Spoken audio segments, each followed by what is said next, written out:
மக்கள்கிட்ட இவ்வளவு பிரச்சனை இருக்கு, அதனால மீட்டிங் போட்டா நீங்க வந்து பாருங்க.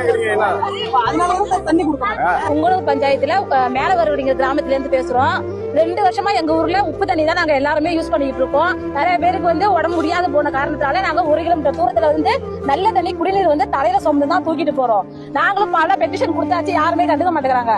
பழைய பிரசிடண்ட் இருந்தப்போ எங்களுக்கு ஏதோ ஓரளவுக்கு செஞ்சு கொடுத்தாங்க. அவங்க பதவி காலம் முடிஞ்சதுக்கப்புறம் இதுக்கான ஸ்டெப் யாருமே எடுக்க மாட்டேங்கிறாங்க.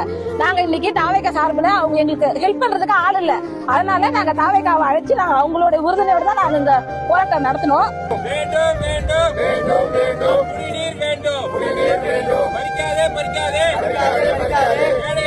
பறிக்காதே, ஏழைகள் உரிமையை பறிக்காதே.